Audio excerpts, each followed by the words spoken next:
کہ آج ہم شیر میسور، اصلاح و حریت پسند حکمراں اور فوجی راکٹ کے مؤجد یعنی اس کے بنانے والے اور ساری قوموں کو ساتھ لے کر پیار و محبت سے چلنے والے یعنی بین المذاہب ہم آہنگی کی زندہ جاوید مثال حضرت ٹیپو سلطان رحمۃ اللہ علیہ کے بارے میں بات کریں گے۔ اور یاد رکھیں، جب بھی ہم کسی بڑی شخصیت کے بارے میں بات کرتے ہیں یا ان کی زندگی، ان کی ہسٹری اور ان کی تاریخ بتانے کی کوشش کرتے ہیں تو اس کا یہ مطلب ہرگز نہیں ہوتا کہ ہم ان کی زندگی کے ہر پہلو کو آپ کو بتائیں گے، بلکہ ہم بہت مختصر، شارٹ کٹ اور موٹی موٹی باتیں اور ان کی زندگی کے ان پہلوؤں پر بات کرتے ہیں جو ہمارے لیے مشعل راہ ہو، یعنی ہم کو ان سے کچھ سیکھنے کو ملے۔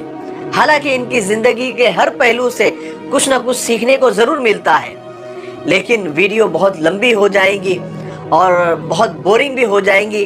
ویسے بھی تاریخ اور ہسٹری ایک تھوڑا سا لوگوں کو بورنگ سبجیکٹ لگتا ہے، اس لیے ہم بہت شارٹ کٹ میں اور موٹی موٹی باتیں آپ کو بتائیں گے۔ اس لیے بہت ساری باتیں رہ بھی جاتی ہے اور رہ بھی جائیں گی، اس کے لیے ہم معافی چاہتے ہیں، لیکن ہمارا مقصد الگ ہوتا ہے، دوسرا ہوتا ہے، موٹیویٹ کرنا ہوتا ہے۔ تو چلیے حضرت ٹیپو سلطان کی زندگی کے بارے میں بات کرتے ہیں۔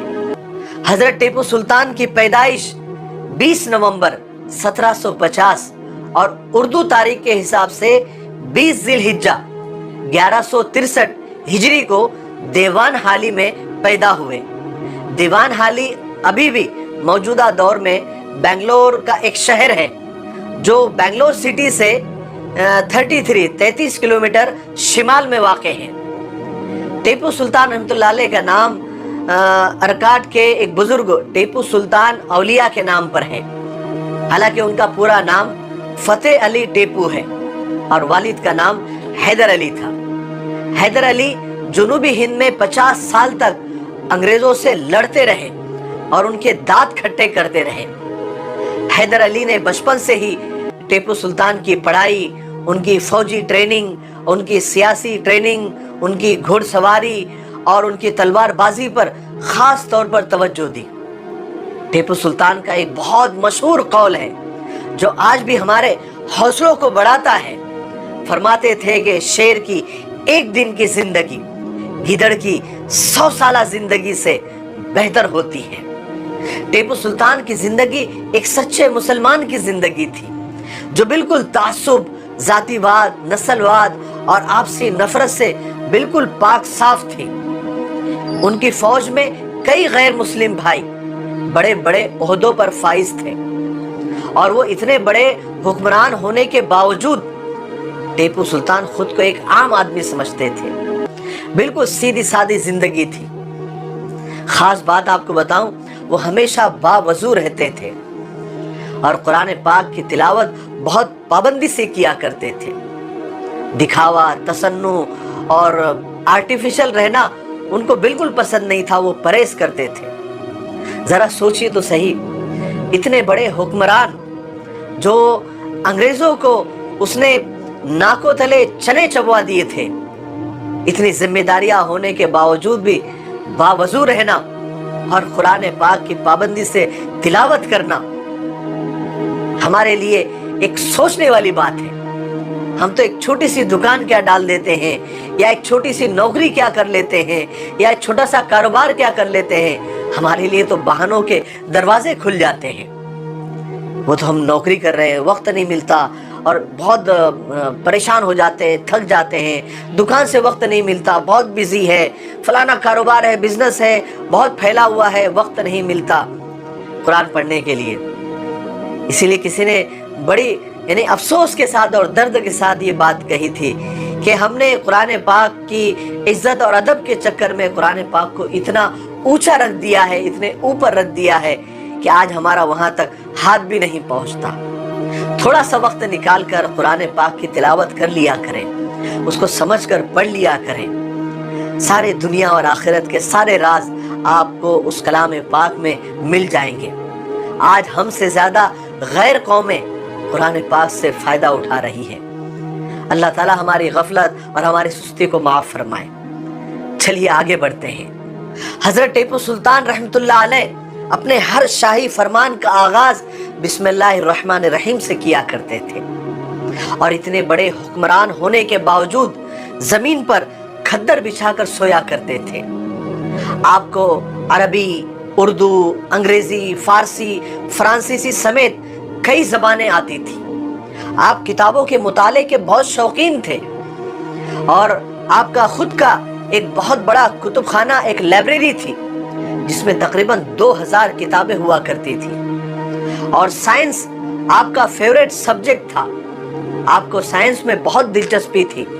آپ کو بر صغیر کا راکٹ ساز بھی کہا جاتا ہے۔ حضرت ٹیپو سلطان آج کے حکمرانوں کی طرح نہیں تھے کہ صرف اپنے محلوں میں بیٹھ کر فوج کو حکم دے دیا کہ جاؤ اور مرو۔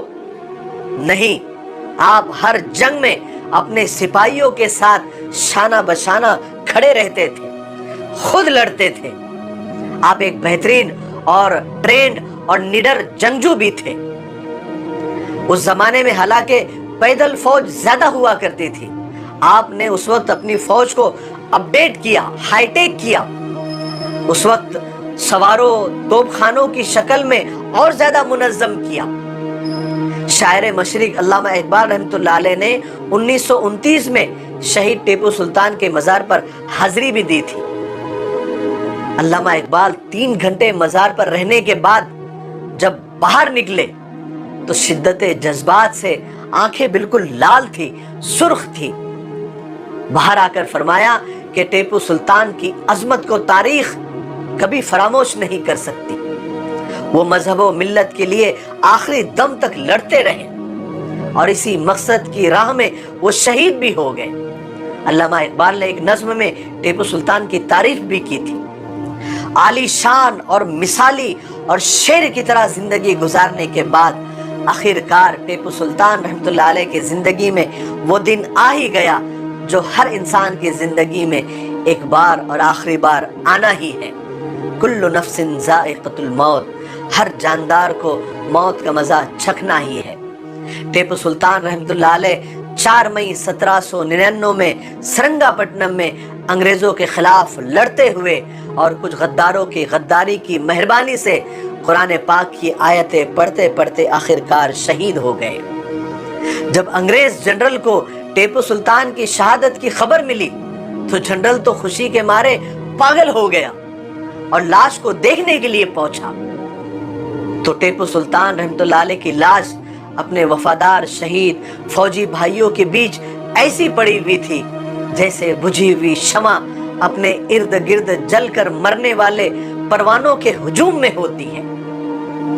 جنرل نے سلطان کے ہاتھوں میں دبی اس تلوار سے پہچان لیا، یہ تلوار آخر تک ٹیپو سلطان رحمۃ اللہ علیہ کے فولادی فوجی پنجوں میں کسی ہوئی تھی۔ بڑی مشقت کے بعد اسے چھڑایا گیا۔ اس جنرل نے بھی بہادر سپاہی کی طرح ٹیپو سلطان کو سلام کیا، سیلوٹ کیا، اور لاش کے پاس کھڑے ہو کر وہ تاریخی جملہ کہا جو ساری دنیا کو سننا چاہیے۔ جب ٹیپو سلطان اس دنیا سے چلے گئے تب جنرل نے کہا تھا کہ آج سے ہندوستان ہمارا ہے۔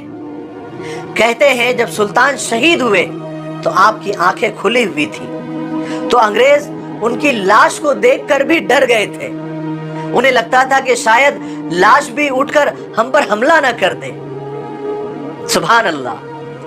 جب ڈرتے ڈرتے تحقیق کی اور جب کنفرم ہو گیا کہ سچ میں ٹیپو سلطان شہید ہو گئے ہیں، ان کی جان صحیح میں چلی گئی ہے، تب انگریزوں کی جان میں جان آئی۔